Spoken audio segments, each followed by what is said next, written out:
तो welcome back to my channel my friends, welcome back to my channel. And आज today I am going to sing a beautiful song for my Pahadi girls. Guys मैंने क्या बताऊ आपको, काय सांगू मी तुम्हाला आता। मला खूप आनंद झाला आहे कारण मला हे गाणं खूप आवडलं आहे। और ये गाना गाइस पहाड़ी गाना है, और ये गाना क्या पता गाइस मुझे अच्छा लगा है बहुत ज़्यादा। क्या पता गाइस, मैं भी पार्ट टाइम पहाड़ी हो चुका लगता है मुझे। पहाड़ों से मुझे प्यार तो नहीं हो गया। तो गाइस ये गाना मैं सुनाना चाहता हूँ आपको सबसे पहले, और ये गाना गाइस मुझे क्या पता बहुत ज़्यादा अच्छा लगा है, तो मैं रुकूंगा नहीं, सीधा गाना सुनाऊंगा आपको।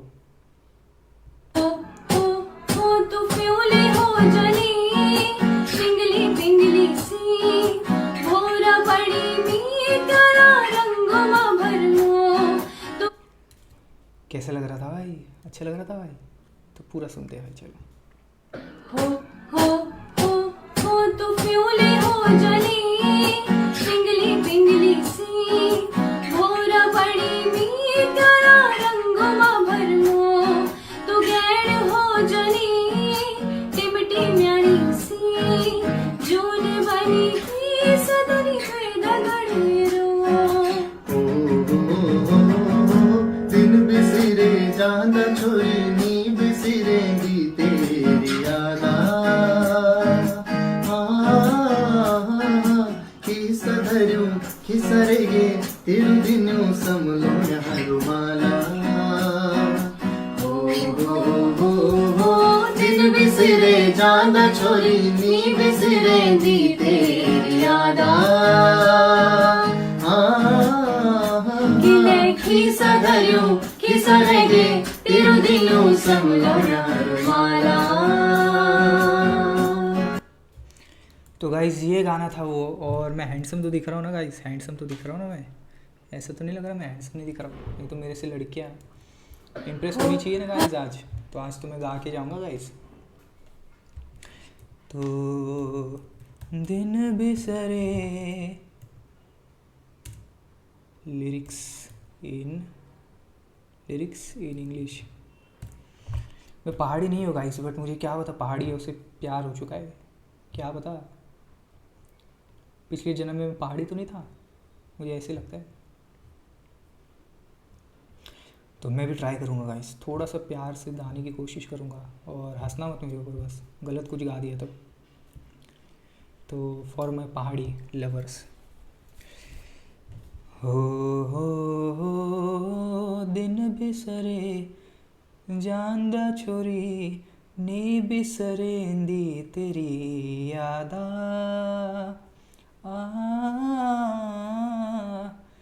की साधर्यू की सारेगे तेरू दियू समलुन्या रुमाला। तो पहला पैराग्राफ तो गा दिया है। तो आगे का गाइस। हो तू फ्यूली हो जानी पिंगली पिंगली सी भोरा बनी मी तेरा रंग्यो माँ भरमो तू गैन हो जानी तिमतिमनी सी जून बनी की सदानी पे दगड़ेरो हो दिन बिसरे ਜਾਂਦਾ छोरी दिन बिसरे दी तेरी यादा हो की साधर्यों की सारेगे तेरू दियू समलोन्या रुमाला। दिन बिसरे ਜਾਂਦਾ छोरी नी बिसरेंदी तेरी यादा ओ की साधर्यों की सारेगे तेरू दियो समलुन्या रुमाला। तो ऐसा था गाइस, थोड़ा सा मेरे आवाज़ में मैंने थोड़ा गाने की कोशिश की है गाइस, मुझे अच्छा लगा बहुत। और क्या पता गाइस, फील तो आ गया था मुझे एकदम, जब से पहाड़ पे जाने लगा गाइस फील तो आने लगा गाइस। दिन बिसरे, भाई ये लाइन बहुत मतलब मेरे दिल में घुस गया था भाई, बट क्या गाया उसने यार। तू फूल तू फ्यूल हो जानी, पिंगली पिंगली सी, भोरा बनी मी तेरा रंग माँ भरमो, तू गैन हो जानी तिम तिमनी सी, जून बनी की सरदानी पे दगड़ेरो। भाई साहब डेंजर गाना था भाई, प्यार हो जाएगा मुझे, प्यार हो जाएगा गाइस। तो क्या बस स्टॉप कन्फ्यूजन प्रैंक,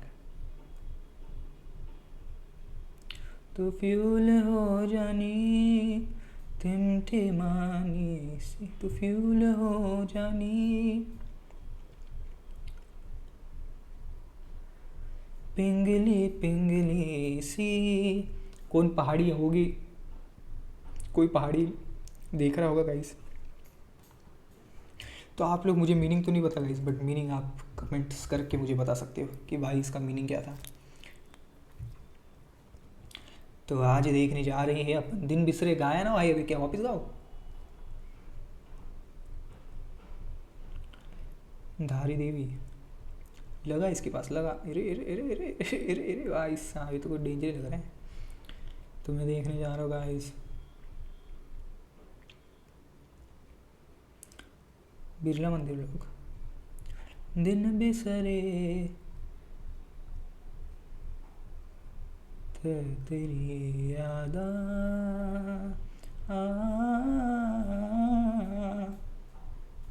तू फूल हो जानी पिंगली पिंगली सी।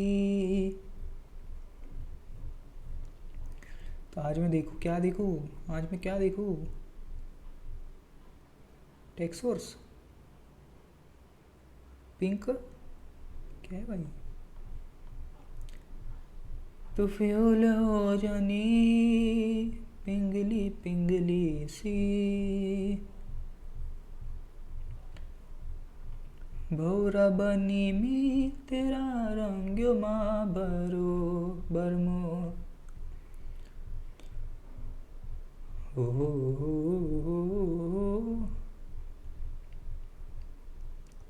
तारक मेहता का उल्टा चश्मा। तो मैं देखने जा रहा हूँ आज, आज मैं देखेंगे, आज मैं देखने जा रहे, आज मैं देखने जा रहे,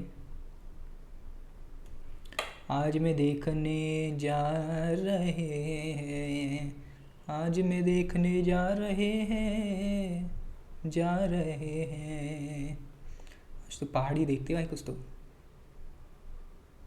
पहाड़ी देखते भाई, आज तो हो जाए भाई पहाड़ी कल्चर,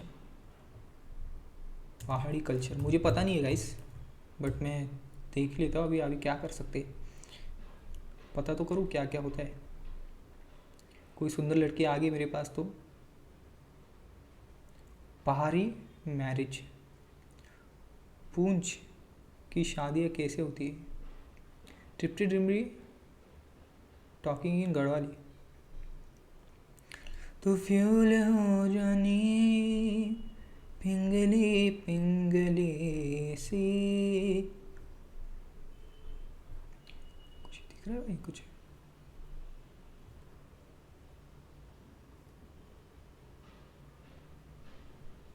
क्या भाई, सुनो पहाड़ी सीरीज फिर से शुरू। वी आर गाना है रे पीछे, गाना क्यों लगाया मेरे दोस्त, गाना नहीं लगाना चाहिए था।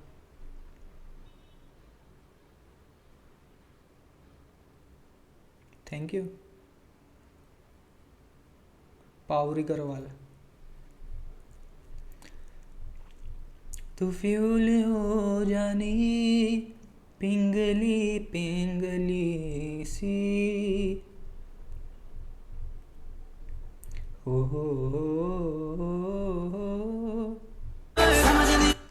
लोग तो गाने बजा रहे भाई, इन लोग तो गाने बजा रहे भाई यार। कोई तो वीडियो बनाओ भाई अच्छा सा एक, मैं देखूँ फिर रिएक्शन दूँ कुछ। तो पिंगे थे रोया रुमाला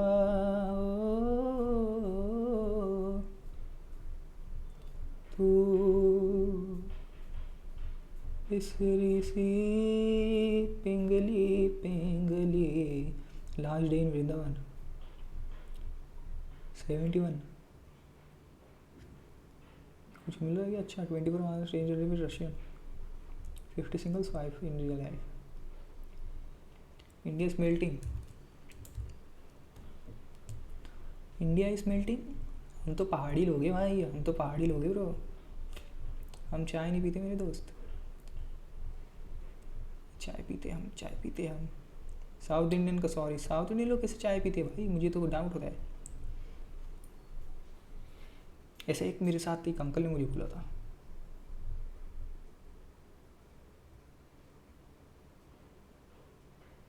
मैं गया था गाइस ट्रिप पे पहाड़ों में, और वहाँ पर गाइस ट्रिप पे हम लोग थे, और हम लोग का पूरा ग्रुप ही था एक। उस ग्रुप में थे कुछ साउथ इंडियन लोग थे हमारे साथ में, और हम लोग चढ़ने जा रहे थे एक पहाड़। तो पहाड़ चढ़ने जा रहे थे हम लोग, पहाड़ चढ़ने जा रहे थे हम लोग, और फिर चाय के ऊपर इन लोग चर्चा करने लगे। मैं तो विटनेस बना था, इन लोग का चर्चा देख रहा था मैं। चाय के ऊपर चर्चा करने लगे, तो अंकल ना वो खींच रहा था रे सबकी अंकल खींच रहा था। तुम कैसे चाय पीते इतनी गर्मी में? गर्मी में तुम चाय नहीं पीना चाहिए तुमको। अंकल अच्छा था अंकल, बट वो अंकल की याद आ गई रे मुझे आज। अंकल ने मेरे को सपोर्ट किया था, सपोर्ट करके चढ़ाया था पहाड़ पे। We rescued kids living in garbage dump. चलो इसको देखते भाई आज। Online presents the great तो फ्यूल हो जानी पिंगली पिंगली सी ओ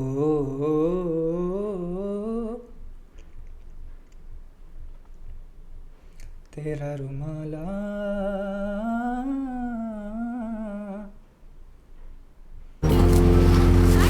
भाई साहब यार ये तो इंडिया का ही है मुझे लगता है।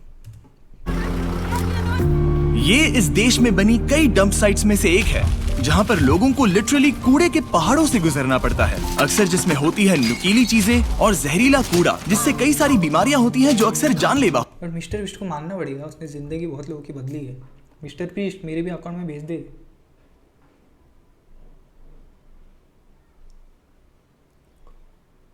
$5 लाख, अरे बस $5 लाख चाहिए तुझे?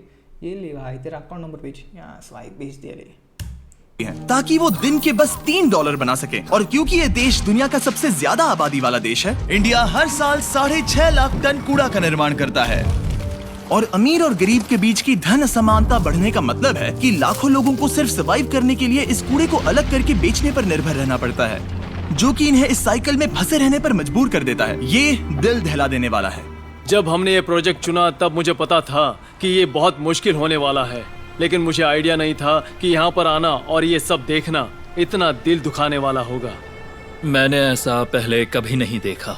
मैं अभी अभी बाप बना हूँ, और बच्चों को इस तरह के माहौल में काम करते देखकर मैं अंदर से पूरा टूट गया, और पता नहीं इसे लफ्जों में कैसे बयां करूँ। ये सही नहीं है। एक इंसान के तौर पर हम ऐसी चीजों को होने देने से भी अच्छा कुछ कर सकते हैं। पर ये डंप मिस्टर बिस्ट ने वीडियो 1 साल पहले बनाया था, 1 साल पहले। ये इंडियन लोगों ने देखा ही नहीं भाई, 1 साल पहले बनाया था भाई इसने। वो भी एकदम दिल इमोशंस की इंडिया में से कचरा गायब हो जाए। क्या कर रहे हो भाई तुम, कचरा गायब करो भाई। अगर हर व्यक्ति, मैं देखा बट कुछ रील्स यार, मैंने कुछ दिन पहले कुछ रील्स देखा भाई, मुझे ना बहुत अच्छा लगा। मेरे को बहुत अच्छा लगा। लोग इनिशिएटिव उठा रहे और नदियाँ साफ़ कर रहे गाइस। जो भी वो इनिशिएटिव उठा के नदियाँ ये सब साफ़ कर रहे हैं ना गाइस, उनके साथ में मैं खड़ा हूँ गाइस। आप लोग करो, बहुत अच्छा काम कर रहे हो आप, बहुत अच्छा काम कर रहे हो, सच्ची बता रहा हूँ। मैं देखा गाइस, मैं ना बहुत इंस्पायर्ड हो गया उन लोग से कि लोगों ने इनिशिएटिव तो उठाया, कुछ लोग करने की तो कोशिश कर रहे साफ़ करने की। और अगर ऐसे ही गाइस अपने देश के हर लोग, मेरा कोई वीडियो देख रहा है और वो स्टेप्स उठाते तो शायद अपना इंडिया भी एक दिन ये सारी चीज़ें हासिल कर पाएगा। इकलौती प्रॉब्लम नहीं। सबसे मेन चीज़ तो यही है गाइस। मैं तो गवर्नमेंट को भी कुछ नहीं बोल सकता, गवर्नमेंट का भी मुझे कुछ पता नहीं है ज़्यादा सिस्टम, बट गवर्नमेंट को भी गाइस इनिशिएटिव तो उठाया है गवर्नमेंट ने भी, स्वच्छ भारत अभियान ये सब। बट लॉकडाउन के जैसा करना चाहिए, लॉकडाउन में जैसा हुआ था वैसा गवर्नमेंट को करना चाहिए, मुझे ऐसा लगता है। मेरे को ऐसा लगता है कि पोस्टिंग्स भी बढ़ानी चाहिए गवर्नमेंट्स को, बहुत सारे और लोग लेने चाहिए, और लोगों को सैलरी देना चाहिए, पैसे और डिस्ट्रीब्यूट होने चाहिए लोगों के बीच में, और पोस्टिंग बढ़ा, और गवर्नमेंट सर्वेंट्स बढ़ा, और गवर्नमेंट सर्वेंट मतलब नदियों के आसपास गवर्नमेंट सर्वेंट्स खड़े कर दिए। फॉर एग्जांपल एक दो करके लाइन लगा के खड़े कर दिए। कोई कचरा नहीं फेंकेगा भाई नदियों के अंदर। फिर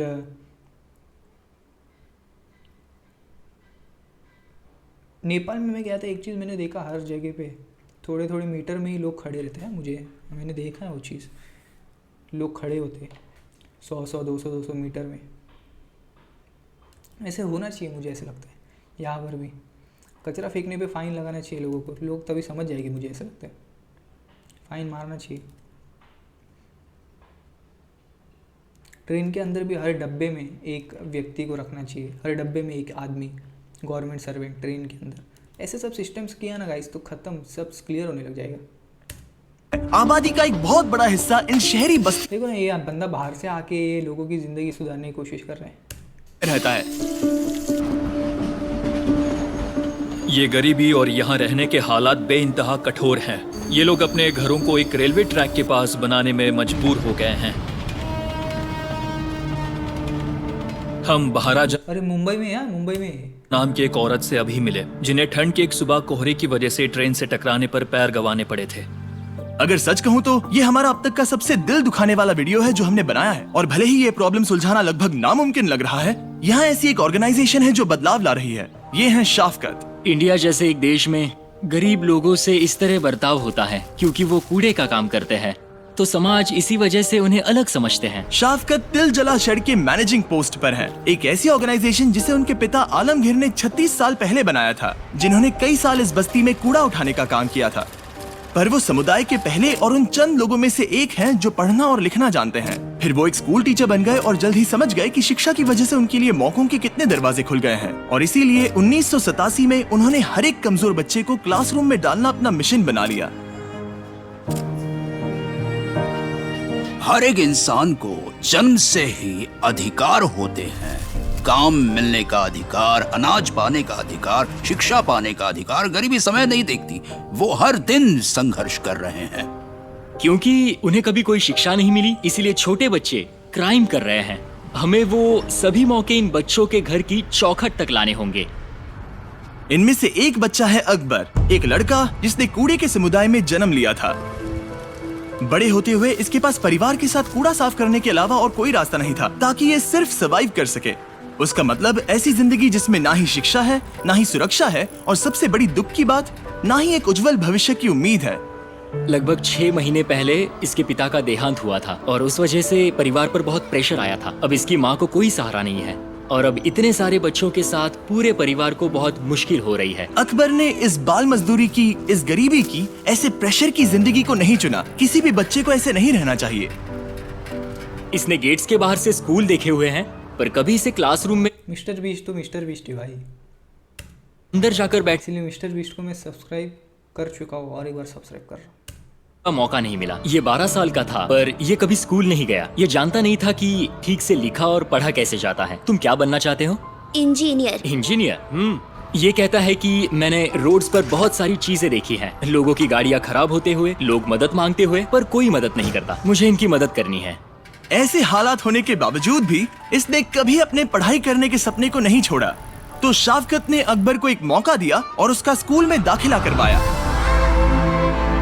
और सिर्फ 2 साल में ही ये 8वीं कक्षा तक चला गया, ठीक वही जहाँ इसे होना चाहिए। अब उसके लिए मेरी ये उम्मीद और सपने हैं कि अब वो शिक्षा को हासिल कर पाएगा, एक यूनिवर्सिटी में जा पाएगा और एक इंजीनियर भी बन पाएगा, जैसा उसने हमेशा सपना देखा है। ये पक्का करने के लिए कि तुम्हें वो हर एक मौका मिले, हम तुम्हारे परिवार को कुछ पैसे दे रहे हैं ताकि वो खाना खरीद सके, तुम्हें फिक्र करने की जरूरत ना पड़े। अगर तुम वादा करते हो कि तुम दिल लगाकर पढ़ाई करोगे तो मैं तुम्हारे स्कूल जाने का खर्चा उठाऊंगा और मैं तुम्हारी इंजीनियरिंग डिग्री का भी खर्चा उठाऊंगा, ठीक है? प्रॉमिस? प्रॉमिस। डील? डील? ऐसे ऐसे। पर अकबर सिर्फ एक है उन हजारों बच्चों में से जिन्हें तिलजला शेड ने डंप वेस्ट से बाहर निकालकर उन्हें शिक्षा प्रदान की, सुरक्षित घर दिया और फाइनेंशियली मदद की। और डैरेन पहली बार स्कूल के सभी बच्चों से मिलने वाला था। आपको वो अनुभव कराने का मैं इंतजार नहीं कर पा रहा। जब बच्चे उस दरवाजे से दौड़ कर आएंगे, मैं उसे शब्दों में बयान नहीं कर सकता।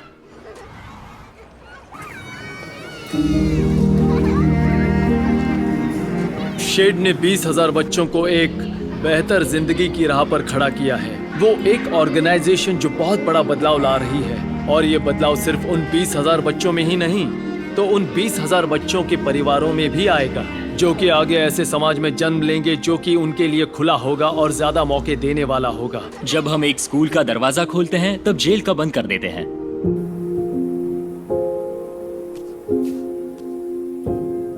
सिर्फ शिक्षा ही आगे जाने का रास्ता है और शिक्षा ही हमारे समाज को पूरी तरह से बदल सकती है। तिलजला शेड जो शिक्षा प्रदान कर रहा है, उसके भी अलावा वो कई सारी एक्स्ट्रा करिकुलर एक्टिविटीज भी करवाते हैं ताकि बच्चे अपने पैशन की खोज कर सकें। उनके अंदर एक आर्टिस्टिक टैलेंट छुपा हुआ है, इसलिए हम हमेशा उसे खोजने की कोशिश करते रहते हैं। हमने यहाँ स्पोर्ट्स भी इंक्लूड किए हैं, हम ताइक्वांडो क्लासेस भी लेते हैं, कंप्यूटर लर्निंग भी सिखाते हैं, गिटार ये सारा काम गवर्नमेंट का होना चाहिए भाई, मुझे तो ऐसे लगता है भाई। क्लासेस, पियानो क्लासेस और बहुत कुछ। पॉवर्टी के ऊपर काम गवर्नमेंट को करना चाहिए भाई, मुझे तो ऐसे लगता है।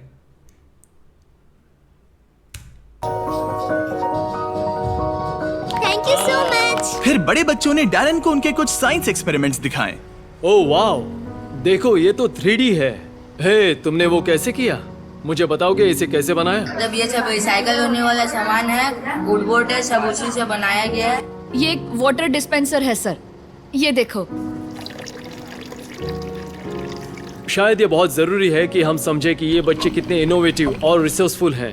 इनके पास बहुत ही कम चीजें हैं, फिर भी इन्हें जो सामान मिलता है वो उसी का इस्तेमाल करके ये एक्सपेरिमेंट्स कर रहे हैं और ऐसा करके खुद को सिखा रहे हैं। इन बच्चों में इतनी क्षमताएं छिपी हुई हैं, फिर भी ऐसे बच्चों को अच्छी शिक्षा का मौका नहीं मिल पाता है।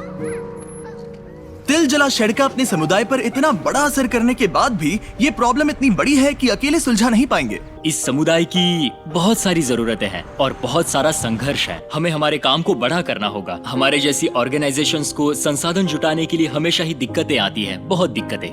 और इंडिया की इस प्रॉब्लम पर एक लंबा चलने वाला सोल्यूशन निकालने के लिए हमने तिलजला शेड के इस पूरे प्रोग्राम को पूरे 1 साल तक फंडिंग करने का फैसला किया, ताकि इन्हें कोलकाता के और इलाकों में फैलने में मदद हो और आखिरकार पूरे इंडिया में। क्योंकि आप में से हर एक की वजह से।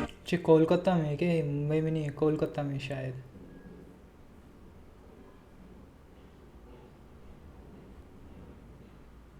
डेंजर सीन है रे भाई कुछ।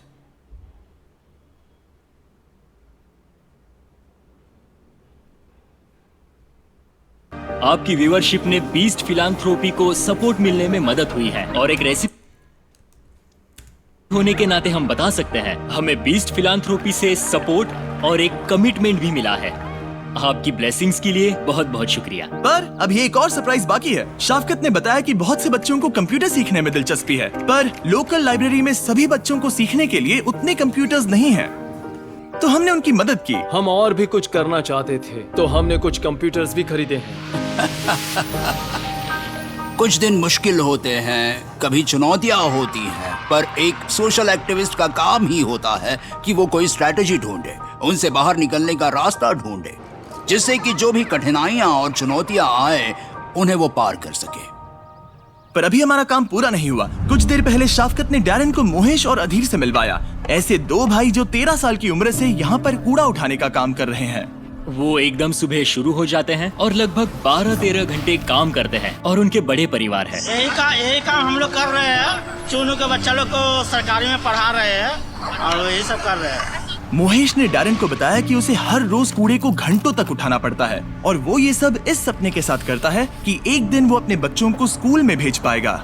$5-6 में एक परिवार चला पाना इन्हें बहुत मुश्किल होता है, क्योंकि ये बहुत कम पैसे है, बहुत कम। फिर मोहेश ने डैरेन को अपने परिवार से मिलने उसके घर बुलाया और उसे घर पे क्या दिक्कतें आती हैं उसके बारे में डैरेन ने और भी जाना। यहाँ अंदर बहुत ज्यादा गर्मी है और ये यहाँ का सबसे गर्म वक्त भी नहीं है। ये एक्चुअली ठंड के मौसम के आखिरी कुछ दिन है और यहाँ सच में बहुत ज्यादा गर्मी है। गर्मी की वजह से खाना खराब होने से बचाना मोहेश के लिए बहुत चुनौती भरा हो जाता है, जिस वजह से कभी कभी उसे और अधीर को भूखे पेट ही काम करना पड़ता है, जिससे इस काम को पूरा करना लगभग नामुमकिन हो जाता है। अपने परिवार का ख्याल रखने के लिए तुम जितनी मेहनत करते हो वो देखकर हम तुम्हारी थोड़ी मदद करना चाहते हैं, इसलिए हम तुम्हारे लिए एक नया फ्रिज खरीदेंगे। मैं और भी कुछ करना चाहता हूँ। जब तुम्हारी बच्ची थोड़ी बड़ी हो जाएगी तब हम उसका स्कूल में दाखिला कराएंगे और हम ही खर्चा उठाएंगे, ठीक है? कोई बात नहीं मेरे भाई। जब बीस्ट अपने गवर्नमेंट को लेना चाहिए भाई इनिशिएटिव। फिलैंथ्रोपी ने पहली बार डोनेशंस लेने शुरू किए थे तब हमने एक भी इंटरनेशनल प्रोजेक्ट नहीं किया और ना ही हम वैसा कुछ करेंगे ऐसी कभी बात की थी। पर पहले हफ्ते में ही जिस देश ने बिस्ट फिलैंथ्रोपी को सबसे ज्यादा डोनेशंस दिए थे वो इंडिया ही था और ये इंडिया के लोगों की असाधारण दया और उदारता को दर्शाता है। और तब से ही यहाँ पर बिस्ट फिलैंथ्रोपी के साथ आना और उतनी ही उदारता दिखाना जितनी यहाँ के लोगों ने हमें दिखाई थी वो मेरे लिए बहुत जरूरी बन गया था। मैं एक बहुत बड़ा शाउट आउट देना चाहूंगा स्मिथ ब्रदर फैमिली फाउंडेशन को। जब डैरेन को पता चला कि बहुत सारे बच्चों को हर रोज खाना नहीं मिलता तो उसने अपने कुछ दोस्तों के साथ एक बहुत ही जेनरस अमाउंट डोनेट किया, जिसकी मदद से हम 80 परिवारों को 2 साल तक खाना दे सकते हैं। मदद very nice, very nice, very nice done. यहाँ पर ख़त्म करते हैं इस वीडियो को गाइस। इस वीडियो को देखकर गाइस आपको क्या लगा आप कमेंट्स करके मुझे बता सकते हो और मेरा गाना अच्छा लगा रहेगा तो वो भी आप बता सकते हो। रियलिटी गाइस रियलिटी होती है, उसको फेस करना पड़ेगा। इमोशनल होके गंदा मुंह बना के सैड हो रहा है, दिल में बुरा लग रहा है, रियलिटी हो गई गाइस, वो रियलिटी को फेस करना पड़ेगा। बुरा लग रहा है करने से नहीं होगा, स्टेप्स उठाने पड़ेंगे गाइस। और मेरे वीडियोस आप लोग देखते हो तो आप लोग स्टेप्स उठाओ।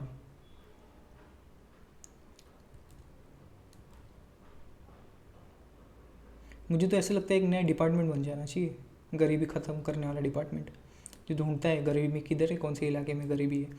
75,000 करोड़ रुपीज़ एक एक स्टेट में डिवाइडेड है। क्या गरीबी नहीं मिटा सकते लोग? मिटा सकते गाइस, मिटा सकते।